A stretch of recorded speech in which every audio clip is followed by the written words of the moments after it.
마가복음 3장 31절부터 35절까지 본문 함께 보겠습니다. 마가복음 3장 31절로 35절입니다. 오늘 본문은 예수님과 예수님의 가족들의 관계에 대해서 지금 말씀하고 있습니다. 자, 우리가 여기서 이제 이 말씀을 한 절씩 분석을 해드리기 전에 오늘 이 본문이 우리들에게 강조하고자 하는 것은 바로 우리 기독교 신앙, 또 복음의 신앙, 또 우리 복음으로 말미암은 새로운 질서, 또 새 언약의 질서는 새로운 가족관을 형성한다. 한번 해볼까요? 새로운 가족관을 형성한다. 31절 보면은 그때에 예수의 어머니가 누구예요? 마리아죠? 예수의 어머니 마리아와 동생들이 있었다. 이 동생들 중에 누가 있었을까요? 그렇죠. 우리 신약 성경을 기록한 한번 해봅시다. 야고보, 유다. 야고보와 유다가 두 사람의 예수님의 형제들이고 그 외에 더 있었다고 하는 것이 초대교회의 교부들이 증언을 하고 있습니다. 그래서 예수님의 동생들이 있는 거예요. 요셉과 마리아 사이에 처음 나온 아들은 예수님입니다. 당연한 거죠. 왜냐하면 마리아가 처녀였을 때 처녀로 잉태하여 예수님을 낳으셨으니까 그 다음부터 요셉과 마리아 사이에 사실은 여러 형제들이, 여러 자녀들이 태어나게 됩니다. 물론 이제 이 가톨릭에서는요, 이걸 예수님의 이복 동생이다 이렇게 얘기합니다. 이복 동생. 그래서 마리아가 낳은 사람은 예수님밖에 없다 이렇게 주장하는 거거든요. 가톨릭은 마리아가 낳은 아들은 예수님밖에 없으니까 이 외에 다른 형제들이라는 게 나중에 마리아가 재혼을 했다 뭐 이런 느낌으로 얘기를 하는 경우도 있어요. 그런데 그렇게 볼 것이 아니라 우리 지금 개신교 입장에서는 요셉과 마리아 사이에 자녀들이 더 태어났다라고 보는 게 우리 개신교 입장에서의 정설입니다. 일단은 마리아와 요셉 사이에 예수님이 태어나시고 그 다음에 뒤를 따라서 형제들이 태어났는데 그 중에 두 사람, 유명한 사람이 바로 야고보와 유다. 우리 신약 성경에 야고보서를 기록한 야고보와 유다서를 기록한 유다. 아시겠죠? 그 두 사람이 예수님의 형제들이에요.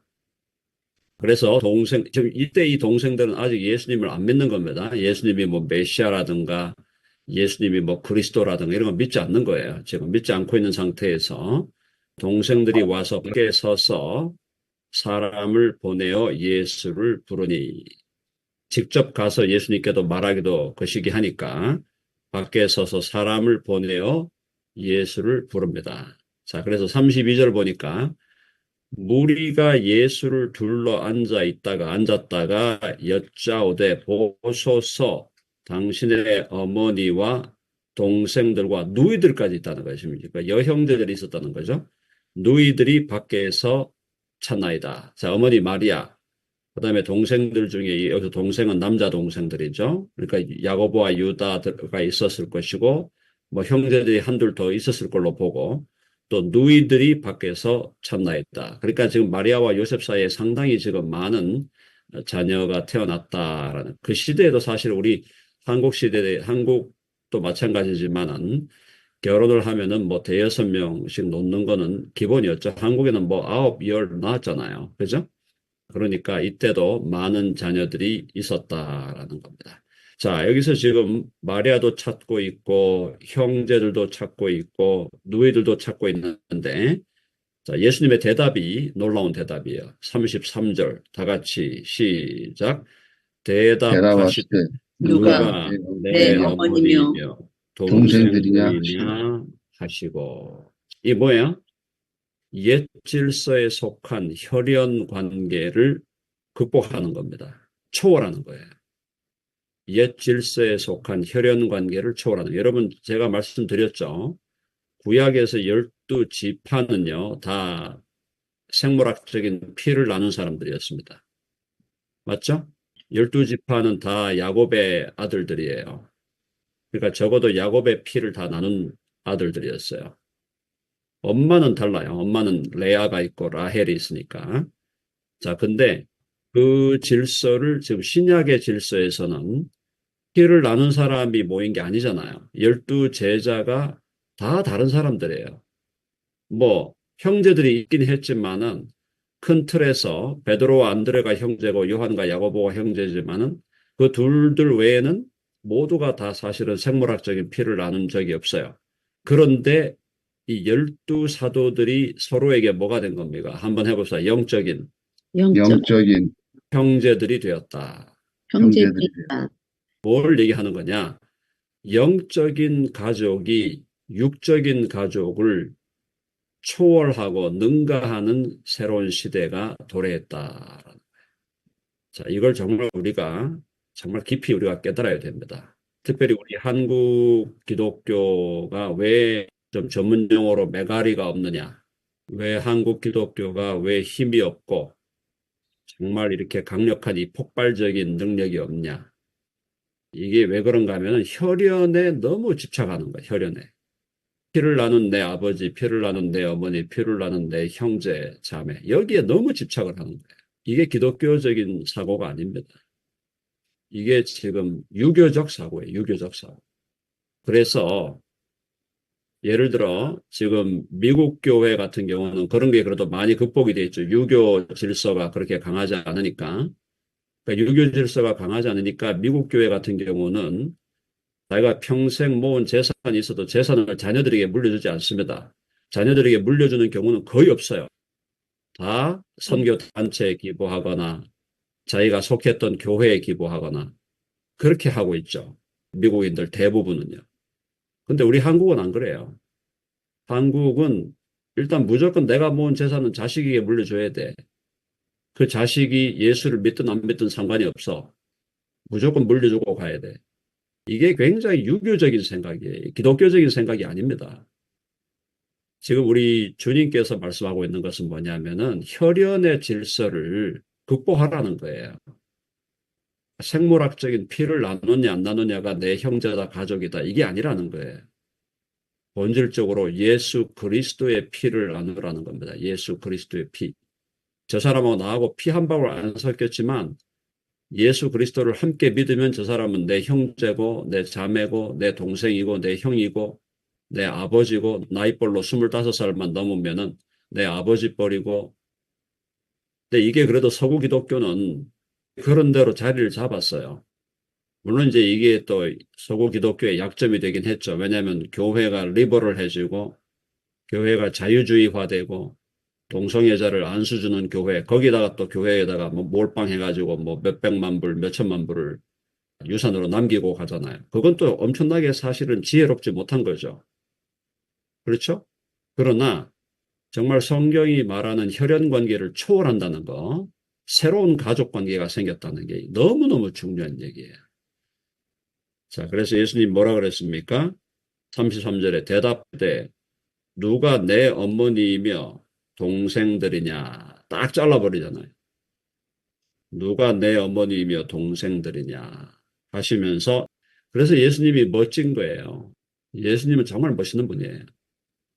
그러니까 육체적인 혈연 관계, O형이냐, 뭐 A형이냐, B형이냐, AB형이냐 이게 중요한 게 아니고 새로운 질서 속에서 새로운 언약 관계 속에서 새로운 가족이 생겼다는 겁니다. 누가 내 어머니며 동생들이냐? 여기 둘러 앉은 자들을 보시면 둘러 앉은 자들이 누굽니까? 다 당신하고 무슨 피 한 방울 섞이지 않은 사람들이에요. 근데 그 사람들에게 이르시되 내 어머니와 내 동생들을 보라. 예수님이 자기보다 나이 많은 마리아와 같은 나이에 속한 분들을 자기 어머니로 믿음 안에서 또 자기보다 나이가 어리지만 예수 믿는 사람 피 한 방울 안 섞였지만 하나님의 뜻을 행하는 자들에 대해서 내 동생들이고 내 형제들이고 내 누나고 사랑하는 여러분 적어도 우리 덴버 드림교회는 그런 생물학적 혈육관계를 초월하는 교회가 되기를 간절히 바랍니다. 아멘 하시죠? 가족이 내 피를 나눈 놈이 가족이다. 이렇게만 생각하면 안 돼요. 내 피를 나눈 애들이 예수님 믿고 하면은 당연히 영적인 가족이지만은 예수 안 믿고 돌아다니면 유보해야 돼. 아직 너는 정확한 내 자식이 아니야. 그렇게 유보하셔야 돼. 영적인 형제와 자매가 진정한 의미의 자녀고 진정한 의미의 가족이라는 겁니다. 자, 그래서 35절 핵심 포인트 예수님 말씀하시죠. 35절. 야, 이거 완전히 지금 뒤엎어 버렸어요. 대역전극이에요. 완전히 영어로 turning upside down이에요. 완전히 그냥 앞뒤를 갖다가 다 뒤집어 버린 거예요. 위아래를 뒤집어 버린 거예요.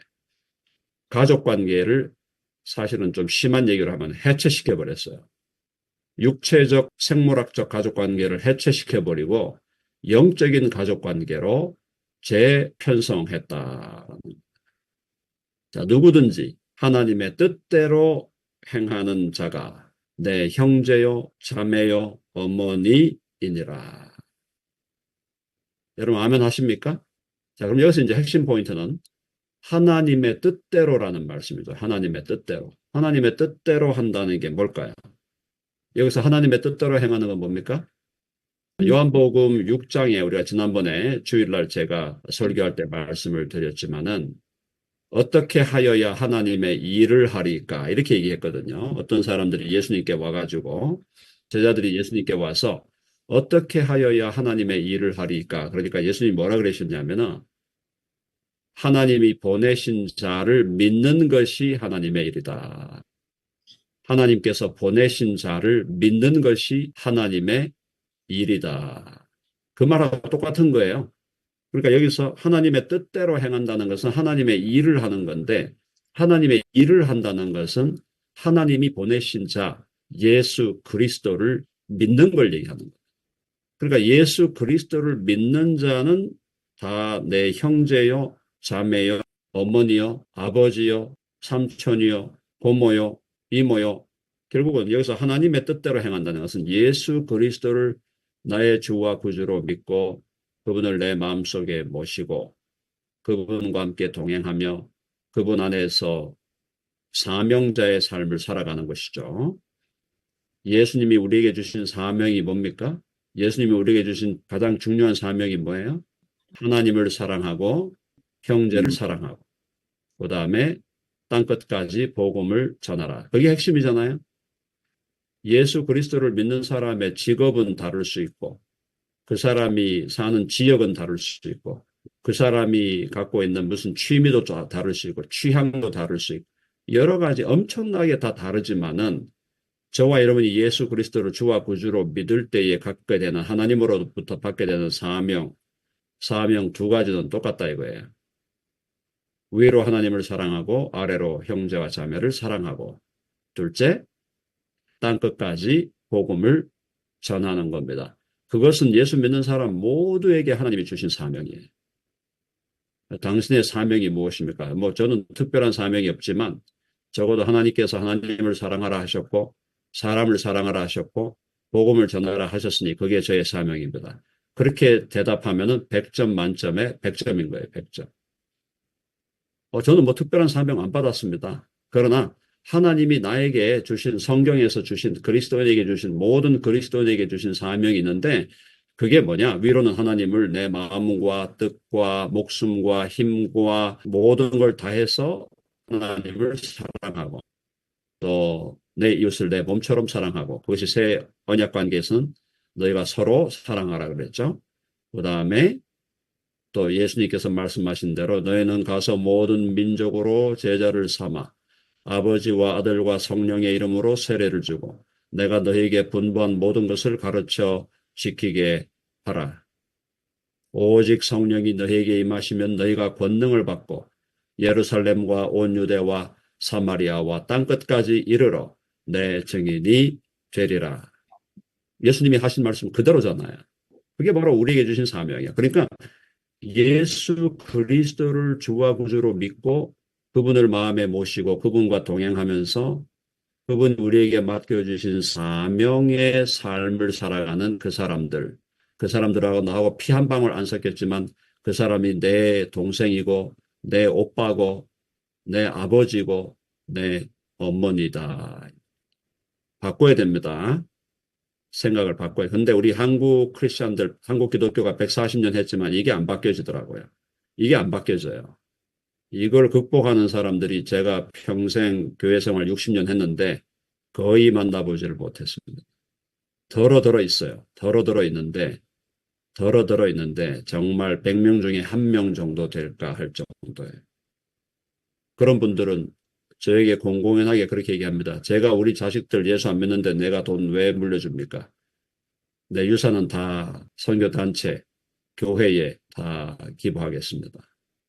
그렇게 얘기하는 분들이 저한테 공공연하게 얘기하는 분들을 제가 더러더러 만났지만은 근데 한국 유교적 질서에 찌든 사람들이기 때문에 이 피의 관계를 극복을 못한다는 거예요. 예수님은 다 극복했는데 예수님은 누가 내 어머니냐, 누가 내 동생들이냐, 허튼 소리 하지 말라는 거예요. 누구든지 하나님의 뜻대로 행하는 자가 내 형제요, 자매요, 어머니이니라. 새로운 영적인 가족관계, 그리고 영원한 가족관계가 새롭게 형성되었다. 자, 그래서 예수님이 나중에 보면은 더 심각한 얘기를 하죠. 나로 인하여 부모를 버리지 않고, 나로 인하여 형제를 버리지 않고, 나를 위하여 육신적인 관계를 버리지 않는 자는 나에게 합당하지 않다 그랬어요. 무서운 얘기예요. 나를 위하여 부모를 버리고, 나를 위하여 형제도 버리고, 나를 위하여 모든 것을 버려라. 그게 무슨 말입니까? 영적으로 하나님 나라 차원에서 생각해라. 이 말이에요. 육신적인 생각, 혈연의 메인 생각, 그런 생각을 버려라. 성도님들 중에는 인간적으로 부모 자식이 없는 사람들이 있잖아요. 부모 자식하고 관계가 다 단절된 사람들이 있잖아요. 안타까운 일이죠. 그런 일이 없기를 바라고 정말 그런 일이 참 일어났다는 것이 너무너무 안타깝고 너무너무 아쉬운 일이지만은 그것이 도대체 뭘 의미하는가? 영적인 새로운 가족, 영적인 새로운 가족을 이루어 가야 되고 나부터 영적으로 새로운 가족으로 새로운 가족답게 살아내고 그러면서 다른 옆에 있는 형제와 자매들이 영적인 나의 형제와 자매다. 그런 우리 새로운 가족 관계로 제가 자주 말씀드렸죠. 우리가 남이 아닙니다. 우리는 형제와 자매, 영적인 형제와 자매. 그래서 서로의 어려움이 있으면 어려움은 어려움대로 나누고 기도 제목도 나누고 서로를 위해서 기도해주고 안타까워해주고 마음 아파해주고 응원해주고 격려해주고 그죠? 살리고 죽이고 누르고 하는 게 아니라 살리고 어떻든 간에 주 안에서 잘 이 광야와 같은 인생길을 이 사망의 음침한 골짜기가 우리 인생을 살아가면서 따로 더러더러 있긴 하지만 사실은 인생 전체가 사망의 음침한 골짜기예요. 그거 아직도 모르셨어요? 인생 전체가 사망의 음침한 골짜기라고요. 그때에 주의 지팡이와 주의 막대기가 나를 안위하시나이다. 무슨 뜻입니까?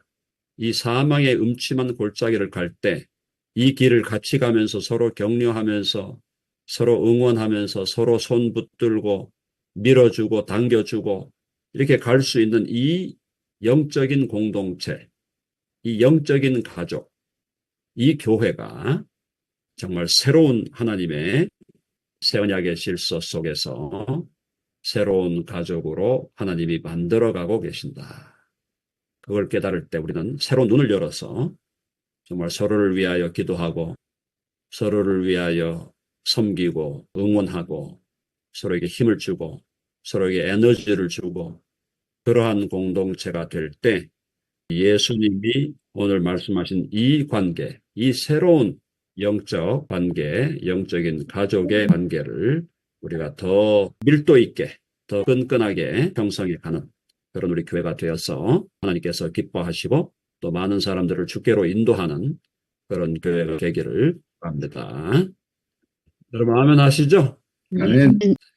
서로가 서로를 향하여 더욱 사랑하고 더 하나님께 영광을 돌리는 그런 공동체로 우리가 자라게 되기를 간절히 바랍니다. 자, 기도하겠습니다.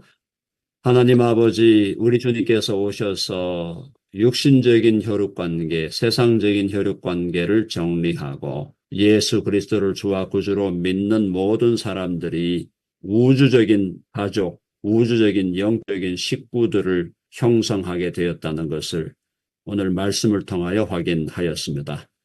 우리가 정말 주 예수 안에서 주 예수 그리스도를 함께 믿고 또 그분과 그분의 나라를 위하여 또 하나님의 영광을 위하여 또 하나님이 우리에게 주신 놀라운 사명을 위하여 함께 살아가는 사랑하는 옆에 있는 우리 지체들이 다 바로 우리에게 영원한 식구, 영적인 식구, 또 함께 이 사망의 음침한 골짜기에 이 여정을 함께 달려가는 동지요, 동료요, 주님 앞에서 함께 서가고 함께 자라가는 끈끈한 공동체인 것을 깨달아 우리가 서로를 위해서 기도하고 서로를 위하여 응원하고 서로를 축복하며 서로를 격려하며 서로를 밀어주고 당겨주고 서로의 부족한 부분들을 채워주고 공급하고 또 서로를 위해서 정말 희생하고 섬기는 정말 우리 주님께서 원하시고 주님께서 기뻐하시는 아름다운 공동체로 계속하여 자라고 성장해 갈 수 있도록 우리 주님 역사하여 주시옵소서. 이것이 우리의 인간적인 노력과 인간적인 힘으로 되는 것이 아니라 오직 성령의 능력으로만 가능한 줄 알아 주 앞에 간구하오니 우리 성령께서 친히 저들 가운데 역사하여 주셔서 우리 교회가 우리 주님께서 정말 원하시고 우리 주님께서 정말 바라시는 아름다운 믿음의 공동체, 사랑의 공동체, 소망의 공동체로 계속하여 자라가도록 주님 역사하시고 인도하여 주시옵소서. 아멘. 오늘도 새로운 하루를 시작합니다. 우리 모두 성령으로 충만케 하여 주옵시고 주님과 동행하면서 주님 안에서 정말 아름다운 삶으로 하나님께 영광 드리고 또 지금도 하나님을 알지 못하고 지금도 예수님을 알지 못하여 사망의 음침한 골짜기에서 방황하며 유리하며 맹수들의 밥이 되어가고 있는 연약한 사람들, 우리 주위에 있는 사람들에게 예수 그리스도의 피든 복음을 전하는 복음의 전도자, 복음의 증인으로 우리 모두를 세워 주시옵소서. 주께서 역사하실 줄 믿습니다. 모든 말씀을 우리 주 예수 그리스도의 이름으로 기도하옵나이다. 아멘.